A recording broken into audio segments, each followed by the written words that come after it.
Bonjour à tous, Jean Robin, journaliste. Je vis en Polynésie depuis plus de 6 ans maintenant, où je suis venu pour trouver une certaine paix, une certaine liberté et un certain nombre de choses qu'offre la Polynésie, qui est pour moi vraiment un paradis sur Terre.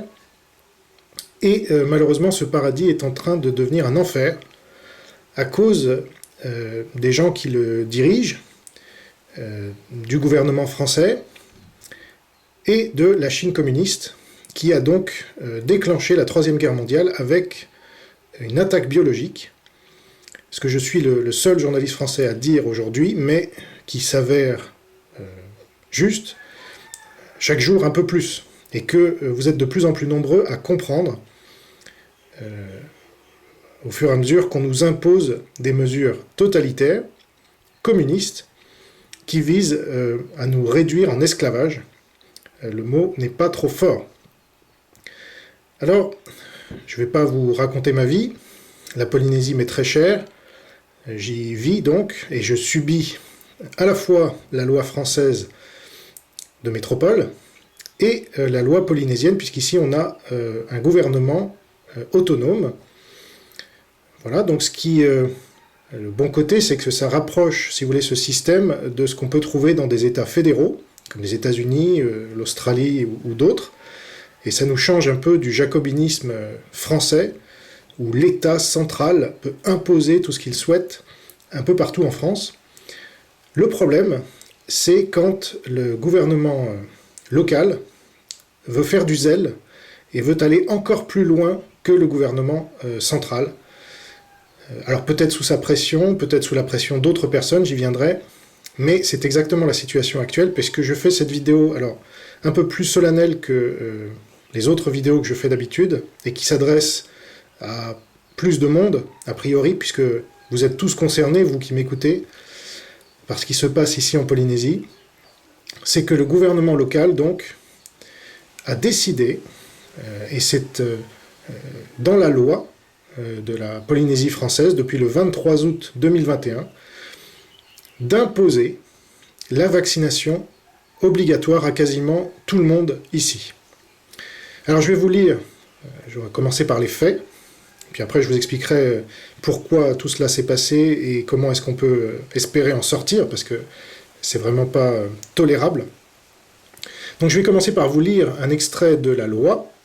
Encore une fois, on ne parle pas de projet de loi, ni de comme en Nouvelle-Calédonie, où ils l'envisagent, etc. Non, là ça a été voté par une majorité du gouvernement local, le 23 août 2021. Donc je vous cite un extrait de cette loi. Conformément à l'article LP5 de la loi du pays numéro 2021-37 du 23 août 2021 susvisé, les secteurs d'activité, les lieux d'exercice, les personnes ou les professions concernées par l'obligation vaccinale contre la Covid-19 sont. Donc on parle bien d'obligation vaccinale, ce qui est contraire à énormément de traités et de lois qui sont censés régir notre pays. Mais j'y reviendrai.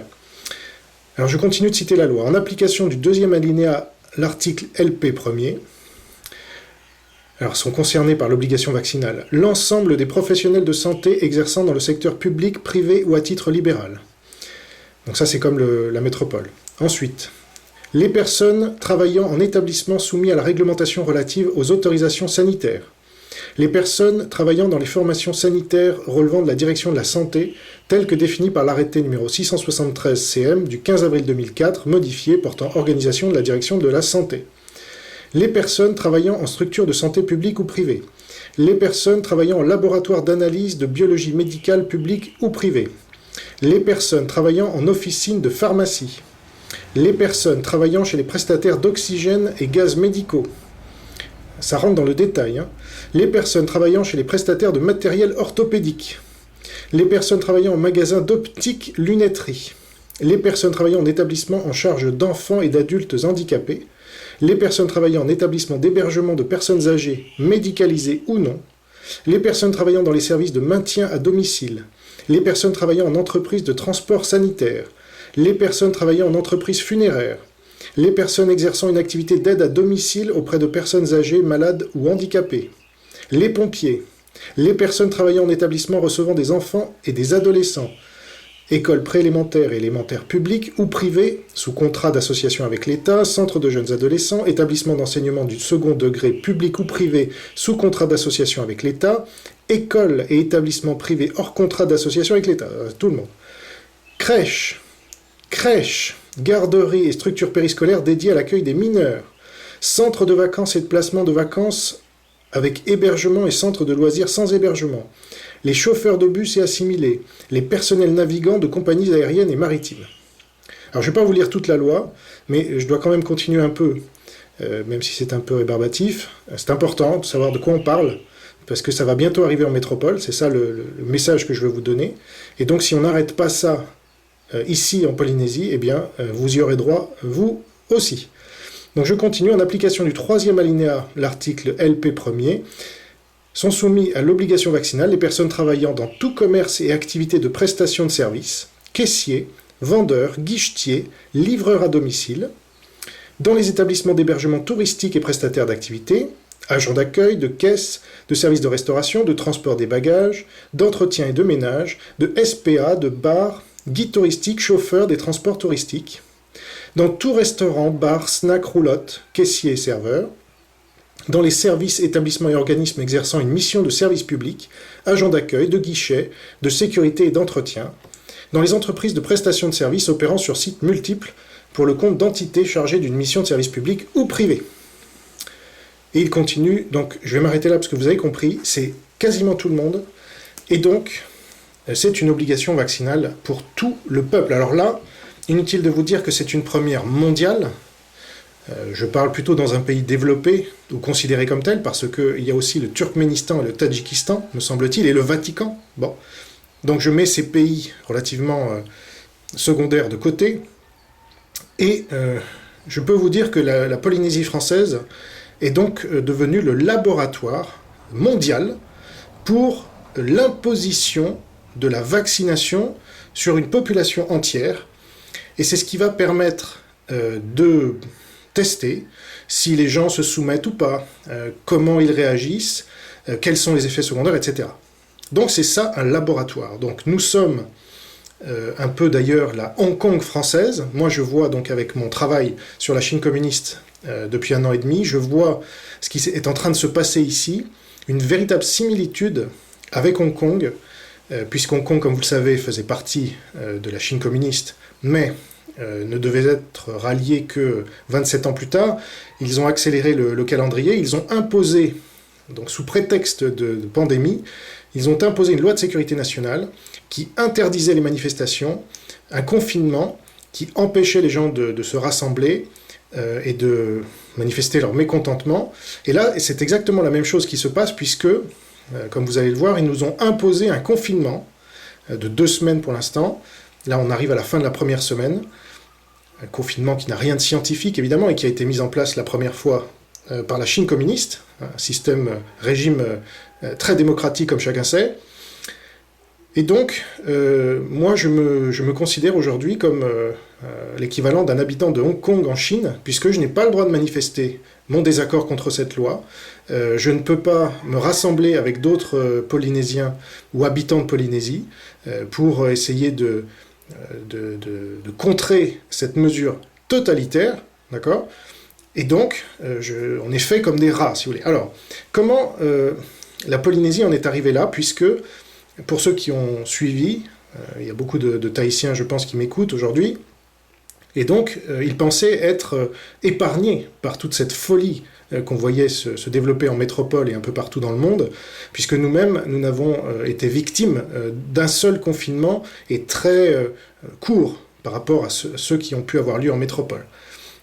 Et le nombre de morts et de cas, donc, avait été assez ridicule. Alors, c'est toujours des morts en trop, évidemment, et je pleure chacun d'entre eux, moi, mais on n'avait pas dépassé les 130 ou 140 morts en plus d'1 an et demi. Et surtout, depuis 6 mois, il y avait eu quasiment 0 mort. Je crois 3 ou 4 depuis 6 mois. Et les cas étaient très faibles. Nous sommes donc des îles, comme vous le savez, il y a 118 îles en Polynésie, on est au milieu du Pacifique, on est très isolé, et donc on peut bénéficier de cette politique de fermeture des frontières et maîtriser une situation pandémique.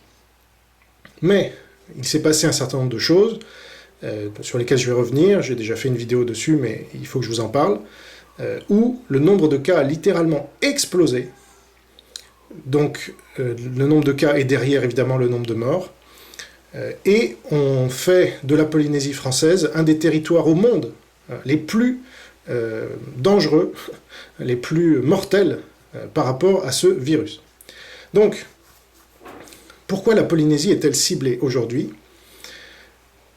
Moi je pense qu'il faut remonter à la source, donc n'oublions jamais que cette pandémie vient de la Chine communiste, que c'est une attaque, comme je l'ai bien démontré, il y avait une volonté du régime chinois de diffuser au maximum cette pandémie, d'en faire une pandémie, là où le SARS-1 n'avait été qu'une épidémie. Là, il y a eu des efforts très clairs qui ont été faits, et je l'ai révélé, je suis un des seuls d'ailleurs à l'avoir révélé, mais avec d'abord les Jeux militaires de Wuhan en octobre 2019, mais ça n'a pas suffi, donc ensuite ils ont diffusé ce virus via un banquet à Wuhan, le 18 janvier 2020, où ils ont fait manger plus d'une centaine de milliers de personnes dans les mêmes assiettes. Wuhan était déjà la ville la plus infectée de Chine. Ils ont maintenu ce banquet, et derrière, ils ont même maintenu un festival de danse, le 21 janvier 2020, comme je l'ai révélé. Et personne dans la presse française ou mondiale n'a repris cette information pourtant cruciale. Donc ces deux événements ont permis, si vous voulez, aux autorités chinoises d'infecter un maximum les habitants de Wuhan, et derrière, ils ont imposé donc le confinement qui était prévu depuis le 7 janvier 2020, puisque Xi Jinping a fait une déclaration au Politburo que le New York Times a révélé par la suite. Donc c'était prévu de confiner Wuhan comme les Ouïghours avaient été confinés. Voilà la déclaration de Xi Jinping lors de ce Politburo. Donc déjà, ça vous montre à quel point nous sommes considérés, nous qui, tout autour du globe, qui sommes confinés. Et donc, Xi Jinping a attendu qu'il y ait eu ce banquet, puis ce festival de danse, pour que les gens soient infectés au maximum, pour annoncer le 22 qu'il confinerait Wuhan. Et comme on l'a constaté par la suite, dès l'annonce du confinement, les gens partent. Beaucoup de gens partent en tout cas. Donc ce confinement a eu lieu le 23 janvier à 10h. 100 000 personnes étaient déjà parties le 22. D'autres personnes étaient évidemment parties avant, on les estime à 5 millions, puisque c'est là où on voit que c'est une attaque, c'est que ça a été fait au moment où il y a le plus de mouvements de population à Wuhan, qui est un hub en Chine, parce que c'est le nouvel an lunaire, et c'est là où on a 400 millions de personnes qui circulent, qui voyagent en Chine. C'est le premier événement en termes de mouvement de population au monde, loin devant tous les autres. Donc c'est à ce moment-là qu'a été choisi de confiner Wuhan et d'interdire aux Chinois qui habitaient Wuhan d'aller ailleurs en Chine, mais en les autorisant à aller ailleurs dans le monde. Donc là, on a les preuves. Il n'y a pas besoin de parler du laboratoire ou pas du laboratoire, ça c'est la diversion qui est souvent faite par ceux qui ne veulent pas admettre la réalité de l'attaque. Là, on a bien affaire à une attaque, d'accord ? Donc, le Parti communiste chinois est à l'origine de tout ça, ne l'oublions jamais. Et la Polynésie, elle a un rôle stratégique pour le Parti communiste chinois, puisque nous sommes dans le Pacifique, et que c'est là que ça se passe. Nous sommes sur une route qui intéresse beaucoup la Chine. Les dirigeants de la Polynésie française, côté métropole ou côté gouvernement local, ont dit à de multiples reprises qu'ils espéraient rejoindre les nouvelles routes de la soie du Parti communiste chinois. Donc il y a beaucoup de collabos ici. Il y a un institut Confucius à l'Université de Polynésie française, qui est les instituts Confucius, il y en a 21 en France, et ce sont des centres de propagande et d'endoctrinement, si vous voulez, et d'espionnage du Parti communiste chinois. Donc, il y a des milliardaires chinois ici aussi qui détiennent une bonne partie de l'économie. Donc, il y a aujourd'hui beaucoup d'intérêt à faire de la Polynésie ce laboratoire. C'est comme ça que je l'explique moi. Et en plus, il y a une raison plus métropolitaine, c'est que Macron ne pouvait pas supporter de voir que dans un territoire d'outre-mer, il y avait 0 mort depuis plus de 6 mois, alors que les gens étaient très peu vaccinés. Voilà, c'était un Polynésien sur 3, un habitant de Polynésie, puisqu'il y a des Polynésiens et des, on va dire, ce qu'ils appellent ici les Popas, c'est-à-dire des Blancs, des non-Tahitiens, mais voilà, des Français comme les Tahitiens. Un tiers seulement était vacciné, et cela n'empêchait pas d'avoir 0 mort quasiment. Donc ça, c'était insupportable pour la politique du gouvernement totalitaire, là aussi, qui veut vous imposer, si vous êtes en métropole, le pass sanitaire, donc qui est une obligation vaccinale détournée, comme chacun sait. Mais en France, ils n'ont pas osé, en métropole, ils n'ont pas osé ce qu'ils ont osé ici en Polynésie, et qui n'est pas respectueux des lois et des conventions internationales. Donc ils essayent de passer en force, avec l'urgence, parce qu'en effet, il y a énormément de morts. Alors pourquoi est-ce qu'il y a énormément de morts?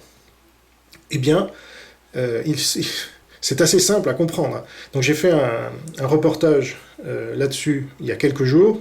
Je vous y renvoie si vous voulez le détail. Mais Emmanuel Macron est venu avec toute son équipe, donc il y avait plus de 150 personnes, en Polynésie française, alors qu'il avait déjà repoussé une première fois son voyage qui devait avoir lieu en 2020. Là, il est venu, malgré les risques de contamination qui étaient évidents, puisque chacun sait que les vaccinés peuvent contaminer, d'accord? Donc, ce n'était pas une garantie d'être vacciné. Et donc, Macron et son équipe sont arrivés le 24 juillet 2020, à un moment où il y avait 0 mort depuis 6 mois, et quasiment aucun cas, on était à une 50aine de cas. Tout cela a été maîtrisé, comme depuis 6 mois. Et suite au départ de Macron, donc, je vais vous lire quelques extraits de Tahiti Pacifique, qui est un des seuls journaux critiques du pouvoir polynésien et macroniste ici. Tous les autres se couchent. Donc, Tahiti Pacifique, dont vous voyez ici la couverture, du numéro 459, paru le 20 août, eh bien, dans leur édito, ils ont clairement dit ce qu'il s'était passé. Alors, pas pour Macron, ou pas clairement, mais déjà, il faut savoir que suite à cette venue de Macron, qui est allé dans la foule et qui ne s'est pas gêné pour toucher, pour serrer des mains et pour congratuler et se faire congratuler, le nombre de cas et de morts a littéralement explosé après son départ, pour arriver à aujourd'hui environ 20 à 30 morts par jour. Alors, ça vous paraît peut-être pas beaucoup, vous qui êtes en métropole, mais n'oubliez jamais qu'en Polynésie, il n'y a que 250 000 habitants. Et donc, il faut multiplier par environ 300 le nombre de morts pour avoir un équivalent par rapport à la métropole. Donc, si je prends la fourchette basse qui est de 20 morts aujourd'hui par jour, on arrive à 6 000 morts par jour à équivalent France. D'accord? Donc, c'est une catastrophe absolue. Macron en est totalement responsable, ainsi que, hélas, le gouvernement local, puisque ils ont osé organiser un mariage géant. Et là, je ne parle pas de petits fonctionnaires du gouvernement, je parle des dirigeants. D'accord? C'est ça qui est grave. C'est les mêmes qui ont signé la loi imposant la vaccination obligatoire au peuple que je viens de vous lire, dont je viens de vous lire un extrait. Ce sont les mêmes. Et donc, c'était le mariage du vice-président, qui s'appelle Tehari Alpha, qui est surnommé Variant Alpha, d'accord? Et Fritsch, qui est le président ici. Donc je vous lis un extrait de Tahiti Pacifique, excellent journal que je recommande. Alors c'est l'édito de Dominique Schmitt, dont je vous lis un extrait. Ce qui a cependant interpellé nombre d'observateurs, c'est le relâchement général des mesures prises dans le cadre de la visite présidentielle, malgré la crise sanitaire. En effet, le chef de l'État n'a pas hésité à être en contact rapproché avec la population. Bains de foule, embrassades, accolades et autres levées d'enfants par le président auront provoqué quelques sourires, mais aussi de nombreux grincements de dents. un comportement peu exemplaire. Et que dire de l'irresponsabilité de notre gouvernement local et des élus, Fritsch en tête, qui, quelques jours après avoir interdit toute festivité et tout concert, s'octroie le droit de faire la bringue lors du mariage du vice-président, surnommé Variant Alpha, donc c'est Théari Alpha, devant près de 500 convives. Les réseaux sociaux ont diffusé des photos et des vidéos hallucinantes où l'on peut voir Doudou, donc c'est le surnom de Fritsch, jouer de la gratte, et Michel Bulliard, dit Michou, lui c'est le maire de Papeete, se prendre pour Elvis Presley au micro, tous deux sans masque. Face à ce craquage collectif, l'opposition dénonce un scandale impardonnable organisé dans l'illégalité, tandis que d'autres politiciens réclament clairement la démission de Fritsch. Au bout du rouleau et outré, le personnel soignant du centre hospitalier de la Polynésie française demande aux élus d'être exemplaires et cohérents et de prendre la situation sanitaire au sérieux. La justice est informée, les investigations de la police sont en cours, on attend donc des sanctions à la hauteur de celles données à certains fonctionnaires accusés de décadence l'année dernière lors de l'épisode des fêtes de Bayonne au piment rouge. De quoi faire ronger son frein à Dodo. Le divorce semble ainsi bien entamé entre le pays et l'État. Le problème, c'est que Macron est venu le premier faire exploser ces cas, et que le gouvernement local, lui, n'a fait qu'ajouter, si vous voulez, un peu comme le banquet de Wuhan, le 18 janvier 2020, il n'a fait qu'ajouter un vecteur de plus d'infection et de diffusion de la maladie. Alors je vous lis aussi un extrait d'un article dans le magazine sur la manière dont M. Fritsch s'est exprimé suite à cette énorme bourde, et je suis gentil en disant cela. Alors voilà ce qui est dit en page 17 du magazine. Mais pour qu'un discours sur ces choix effectivement difficiles soit audible, encore faudrait-il des autorités crédibles, exemplaires et capables de tenir clairement un langage de vérité et de sincérité à la population. Le mariage du siècle, entre guillemets, a enlevé tout crédit au gouvernement, et l'attitude tour à tour puérile, agressive et condescendante de M. Fritsch lors de sa conférence de presse du 11 août laissera des traces. Il l'a dit clairement ce jour-là, les élections sont encore lointaines, le Tapura se sent donc intouchable, Tapura c'est son parti politique, et compte sur la mémoire courte de la population, surtout en l'absence d'une opposition politique crédible.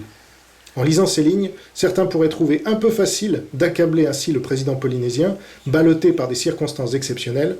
Reste que le gouvernement local a rarement prêté autant le flanc à la critique. Alors, je précise que Tahiti Pacific a écrit cela avant que ne soit annoncé le confinement, et évidemment, la loi du 23 août, loi scélérate, loi totalitaire, qui impose la vaccination à des gens qui n'en veulent pas, qui exerce un chantage intolérable sur des salariés, comme j'en ai vu défiler dans mon cyber. Nombre d'entre eux ont été obligés de se faire vacciner parce qu'ils craignaient, ils étaient menacés d'être virés, ce qui est contraire à la loi, et comme ils ne sont pas forcément au fait de la loi, eh bien voilà, ils se sont fait vacciner, et certains avaient déjà des séquelles. Donc ça, c'est jamais dit non plus dans les grands médias qui roulent pour le pouvoir local et pour la métropole. Bref, quand quelqu'un en Polynésie meurt du Covid, il meurt forcément du Covid. On ne rappelle jamais s'il a été vacciné avant.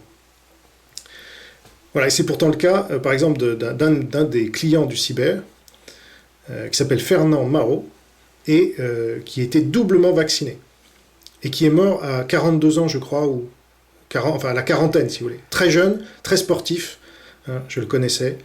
Eh bien, c'est vraiment triste, parce que tout cela n'est pas rappelé dans les médias, donc les médias ne font pas leur travail. Et moi, petit journaliste indépendant, et Tahiti Pacific et quelques autres, on est vraiment isolés pour informer la population de ce qui se passe. Donc, vous avez un peu le contexte maintenant, pour savoir qu'il y a des pompiers pyromanes au pouvoir, qui ont tout fait apparemment pour que se déclenche la pandémie en Polynésie française, comme elle ne s'était jamais déclenchée. Macron est évidemment responsable, Fritsch aussi, sans parler du Parti communiste chinois. Tous ces gens roulent la main dans la main et le peuple polynésien, comme le peuple français dans son ensemble, nous sommes leurs cobayes, nous sommes leurs esclaves. Ils veulent nous imposer, sans risquer eux-mêmes d'ailleurs, la moindre... Parce que je crois que dans tout ce que je vous ai lu dans la loi, les élus n'étaient pas concernés. Hein.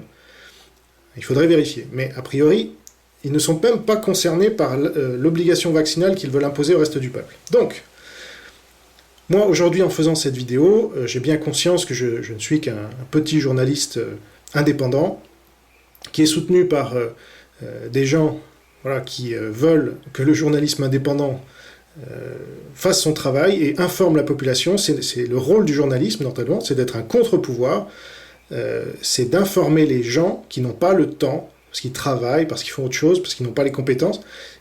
Nous devons informer la population de ce qui se passe pour justement éviter que des gens se jettent dans la gueule du loup en pensant bien faire et finalement se retrouvent piégés et de manière indélébile, je dirais, parce qu'une fois que vous vous faites vacciner, vous avez ça dans votre corps et donc vous devez l'assumer. Voilà. C'est trop tard, vous ne pouvez plus revenir en arrière. Donc c'est une décision très grave. Et je vois, moi, défiler dans mon cyber des gens qui se sont fait vacciner et qui regrettent. Mais c'est trop tard. Donc, moi, mon but en faisant cette vidéo, c'est de contribuer à une prise de conscience déjà, parce qu'aucun média national français, évidemment, n'en parle, en des termes vrais. Il y a eu quelques articles par-ci, par-là, dans l'IB, mais l'IB ne met pas en cause Macron. Il dit non, mais de toute façon, ça devait arriver. Enfin, c'est incroyable. Mediapart aussi a fait un article, mais eux qui sont d'habitude si hostiles à Macron, là, ils lèvent le pied. Bref.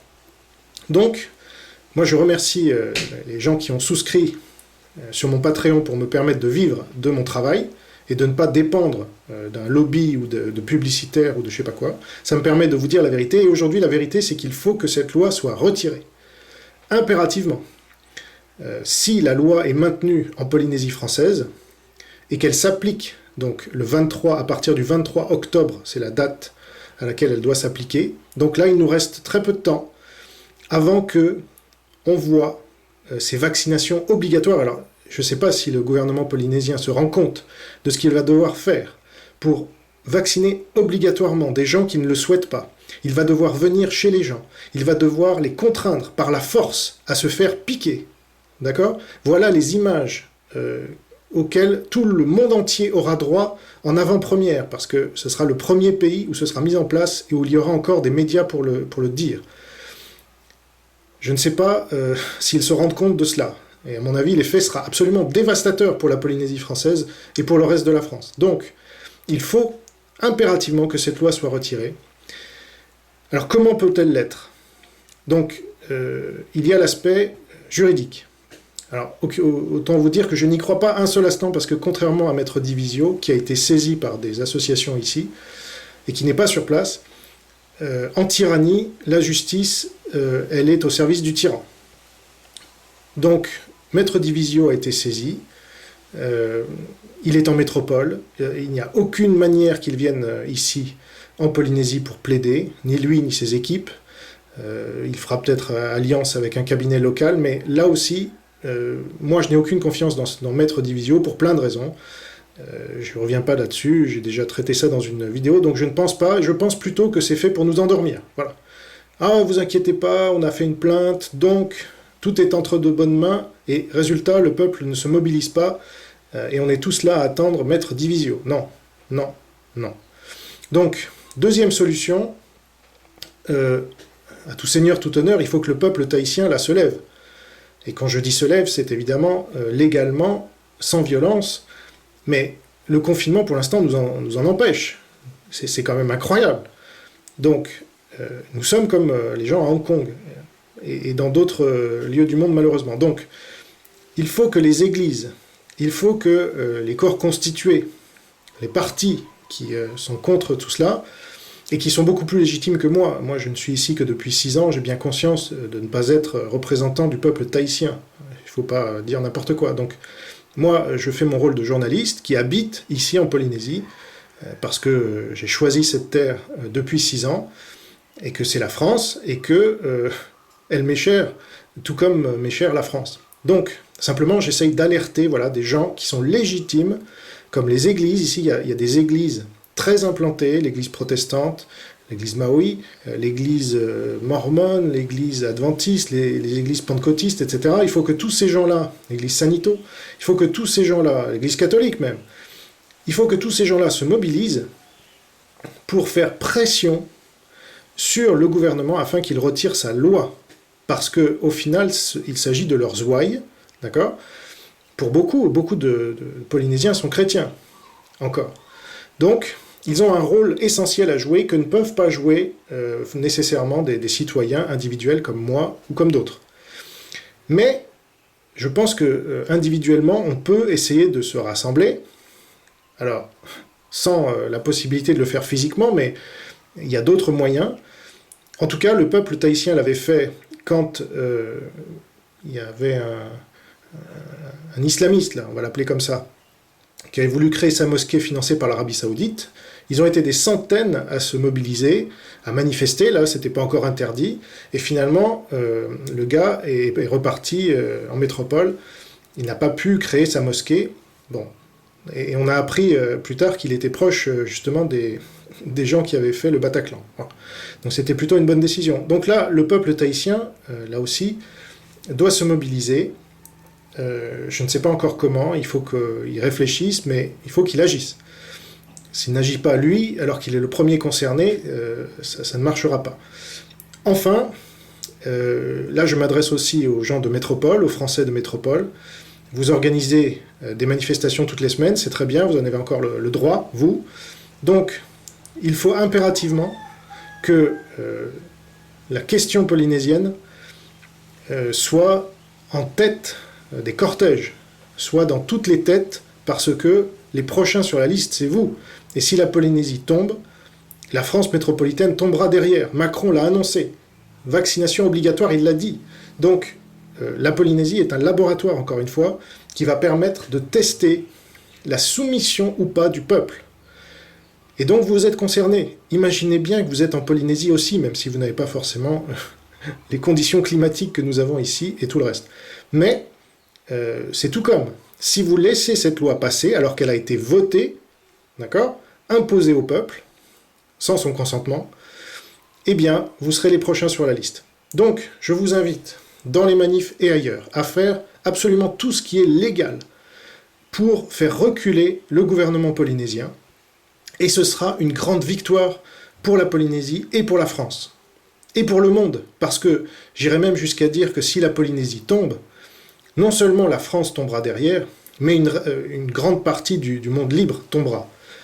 Parce que ça aura été la validation qu'un peuple à qui on impose la vaccination obligatoire l'a laissé faire, a laissé faire le gouvernement et a laissé s'imposer une loi totalitaire au peuple. Donc, utilisez tout ce qui est légal, je n'ai pas à vous dire ce que c'est, vous avez suffisamment de jugeotes pour le savoir, des mails, de l'influence, ce que vous voulez. Faites ce qui est légal et non violent pour que cette loi soit abrogée. Et plus tôt elle le sera, mieux ce sera. Ma conclusion.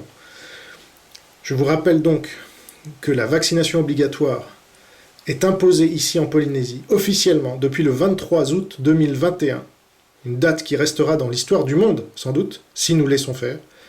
La Polynésie française est devenue la Hong Kong française, et donc il faut que le peuple se mobilise, il faut que les têtes de réseau, je n'entends personne en parler en métropole, excusez-moi, tous les grands résistants là, réveillez-vous les gars, c'est maintenant ou jamais, là il y a vraiment un tournant pour tout notre pays. Ne croyez pas que, parce que la Polynésie est à 17 000 km, vous n'êtes pas concernés, vous vous trompez. Voilà. Moi je suis là pour vous le dire, et c'est pour ça notamment que je fais cette vidéo. Cette loi doit être retirée, vous devez organiser tout ce que vous pouvez organiser, parce que vous en avez encore le droit, pour qu'elle le soit. Si la Polynésie tombe, la métropole suivra. Si la Polynésie résiste, la métropole résistera. Donc c'est une formidable opportunité pour gagner la victoire, pour marquer des points. Il ne faut pas laisser ces gens qui se sont déshonorés nous imposer leur déshonneur. D'accord ? Il faut bien voir qu'ils l'ont fait sous pression d'intérêts supérieurs, et qu'ils ne sont pas seuls dans cet univers, nous devons faire une pression inverse. Voilà. C'est comme ça que ça fonctionne, c'est un rapport de force. Et encore une fois, je n'appelle personne à faire de la violence, je suis contre la violence. Mais il faut absolument réagir. Voilà. Et je rappellerai que la Polynésie est une terre de résistance. Pendant la Deuxième Guerre mondiale, De Gaulle a pu compter, et la France libre ont pu compter sur la Polynésie dès le mois de juillet 1940. Elle s'était ralliée à la France libre. Et elle a participé aux premières batailles, notamment celle de Bir Hakeim. Vous avez des murs entiers qui sont recouverts des héros polynésiens qui sont tombés au combat pour la France libre. Donc, cette terre ne doit pas devenir une terre d'occupation et de collaboration. Elle doit rester ce qu'elle a toujours été, c'est-à-dire une terre de résistance.